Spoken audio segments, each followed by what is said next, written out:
愛する人ができるということは、人を愛するということはイコール自分の心に憂いと恐れと苦しみを突き合った瞬間から持つということなんです。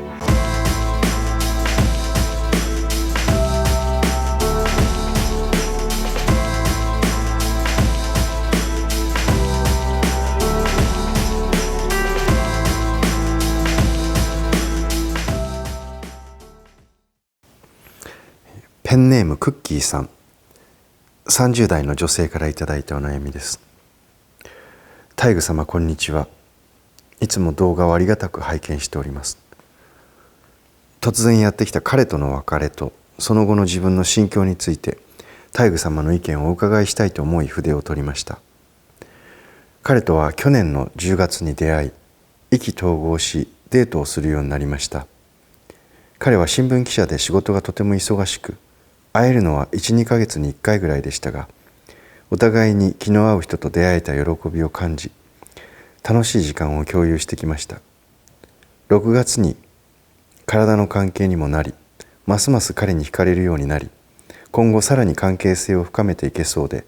ワクワクするような気持ちでいっぱいでした。ところが、8月末に彼が10月からインドに赴任することになってしまいました。その話を聞いたとき、一緒に行きたい、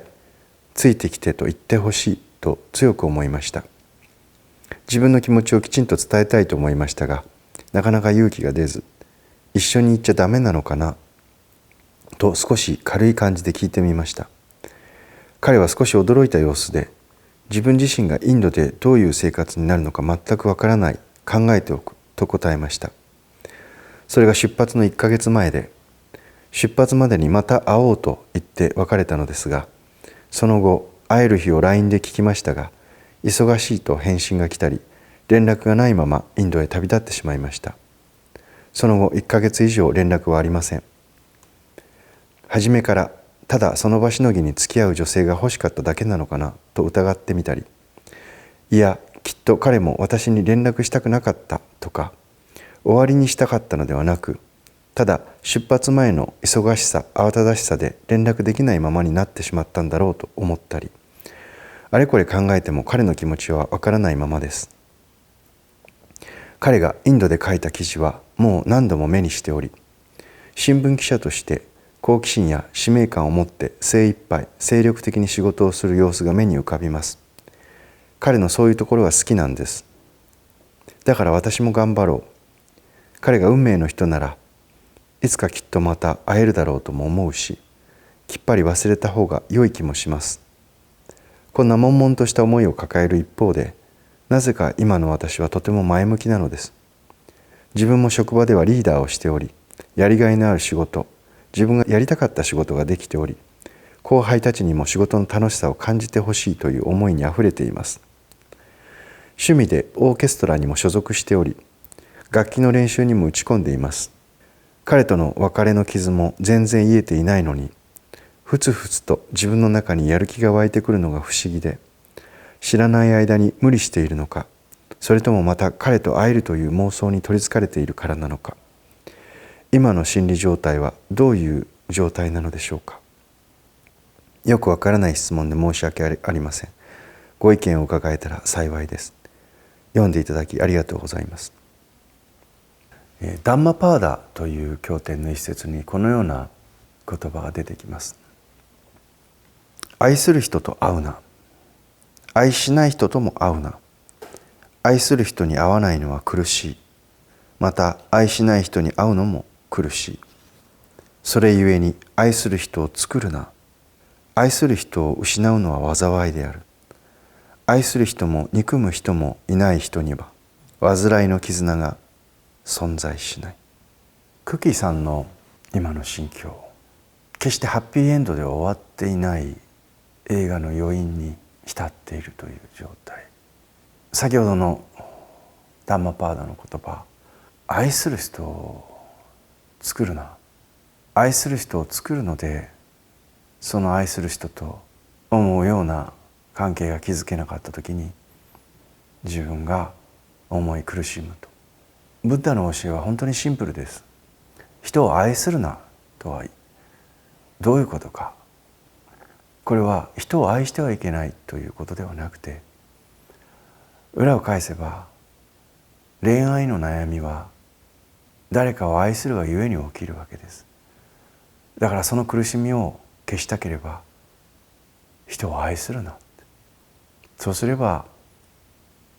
恋愛に対する苦しみはそもそもないでしょっていうことなんです。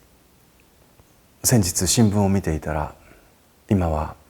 異性と付き合いたいという人がどんどん減っていると、調査によればね。結婚したいという願望を持つ人も減っている。実際に異性と付き合っているという人も減っている。異性とセックスをしたいと、それも面倒くさいという人も増えている。いわゆる草食系男子がすごく増えている。そして女性もまたそういう人が増えている。そういう中で恋愛をするということができる人も、恋愛を今している人もいる。問題は恋愛をすることではなくて、その恋愛が苦しみを生むということなんですね。で、この苦しみを生みたくなかったら人を愛するなって、その通りですね。で、クッキーさんの問題は何かというと、先ほど言いましたこの恋愛ということの彼との物語の中に、その時の喜び、ワクワク感、一緒にいる時の安心感とか心地よさとか楽しさとか刺激とか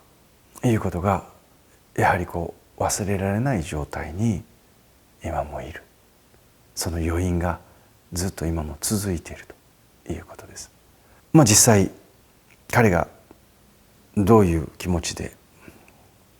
今いるのかということは分かりませんけれども、客観的に今回の状況を聞かせていただいて見えることは、彼はもちろんクッキーさんと一緒にいる時間を彼も楽しんだと思いますし、彼もクッキーさんのこと好きだったのかもしれませんし、好きだったんでしょう、嫌いであったら付き合わないと思うけれども、一緒に行く、つまり将来を促された時に将来を共にしてインドまで一緒についてきてほしいというほどの思い入れが彼にとってはなかったんだと思います。もちろんその新聞記者というお仕事ですから、結婚してもなかなか一緒にいても一緒にいないでしょう。もともとそういうお仕事をバリバリやるということはそういうことですからね。特に新聞記者で一緒にずっと毎日いるということはそもそもできない。だけれどもそれにしてもね、インドに旅立つのに関係のあった人にこれからインドに行きますということを挨拶もせずに、忙しいからという理由で何も連絡もせずに行くということはないです。むしろ締め切りに厳しい業界で働いてますから、そしていろんなことのネタを常に拾い集めながら生きている彼でしょうから、そのどんなことでも記事にできることのヒントがあればそれを頭の中に持ち歩くという仕事をしている人ですから、クッキーさんのことが1ミリでも、いや 0.2 ミリぐらいでもそこに思いがあれば何らかの連絡をしてくる人です。だけどそれをしないということはクッキーさんに終わりを告げたかったんだと思います。決して嫌いなわけじゃないかもしれませんが、将来を共にするというほどの思い入れが彼にはなかったということ。でもそしてまたそれがね、インドという遠く離れたところで時々彼の書いた記事を目にすることができると。だからなんとなく彼と別れたというリアリティがないまま、どこかでひょっとしたら待ってた方がいいんじゃないかとか、どこかで彼は忙しいから連絡をしてこないんじゃないかっていう気持ちをクッキーさんが持ち続けてらっしゃる。そしてこの彼の取ったインドに行くまでの、あるいはインドに行ってからのこの行為の中に連絡をしないということによってクッキーさんとの付き合いにノーを提示しているということがクッキーさんが見えない。苦しいですね。ご自分でもおっしゃっている今の不思議な感覚、なんとなく今まだ傷が癒えてない状態なのに前向きになれている自分がいる。これは彼に別れを告げられたんだという現実を自分が受け入れていないことによって、なんとなくまだ希望をつないでいるがゆえに、そのような前向きな気持ちが出てきているのかもしれません。クッキーさんの立場になってみて、彼の立場になってみて、私もインドとクッキーさんの往復しながら今この話を答えているんですけれども、彼は今どんな気持ちでいるんだろうとかね、いやクッキーさんは今どういう気持ちでいるんだろう。で彼の方はすごい時間をかけてインドに行ってるわけですから、長い時間飛行機に乗ってフライトに行って新しい環境に行って、忙しさもいろいろありますけど、環境がどんどん変わっていくから、もともとさほどクッキーさんに対して思い入れがあまりなかったんであれば、余計クッキーさんのことを思い出すこともないのかもしれないし、仮に思ってたとしても苦しさはそんなにないような気がします。だけどクッキーさんは依然としてね、同じ生活の中でどこかで彼をずっと期待を寄せながら、彼も頑張ってる、私も頑張ろう、そういう気持ちで今は生きてらっしゃるのかなという気はします。さて、恋愛は本当にその時が終わってみるとあぶくのような感覚ですね。彼と過ごした時間というものは今目の前にない。だけれどもその時間に自分の中に蓄積したさまざまな感覚だけが残ってるわけです。でこれが自分に希望も持たせるし、また自分に失望も与える。さて、クッキーさん処方箋です。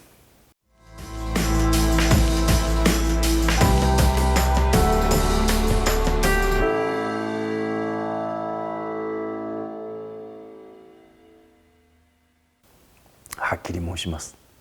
ちょっと痛いけどね、彼はクッキーさんに連絡を取らないということによってクッキーさんに別れを告げたんだということ。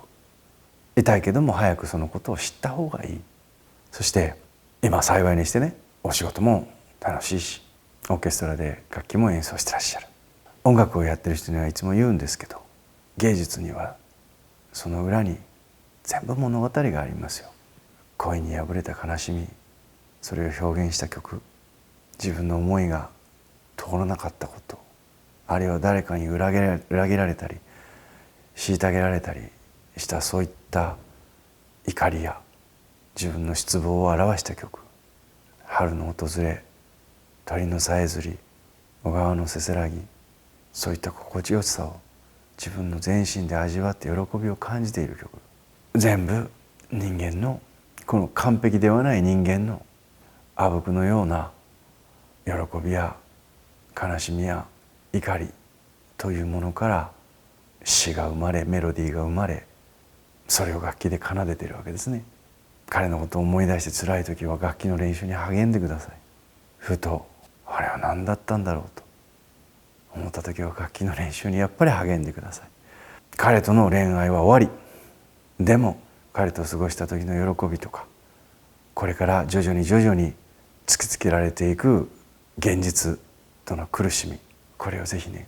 音楽の力を持ってそこにぶつけていってください。自分の思いを言葉だけでなくさまざまな方法で内側にある苦しみを外に出すということができる、そのような環境にあるクッキーさんは本当に幸せだと思います。愛するものを作るな、愛するがゆえに心に憂いが生じると、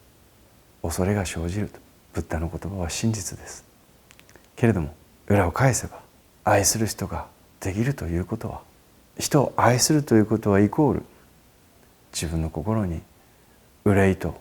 恐れと苦しみを突き合った瞬間から持つということなんです。この覚悟のあるものしか恋愛はできない。でもその覚悟を持って大恋愛をし大失恋をする人間ですもの。苦しさを全部自分が引き受けることができれば、そういう体験を自分でするということも人生の醍醐味じゃないでしょうか。彼との恋は終わりました。どうぞ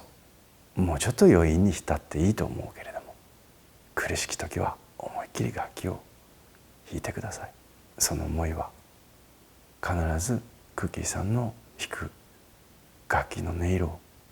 これまでと同じ楽器なのに違った響きを生み出していくはずです。辛いね。でも頑張ってください。応援してます。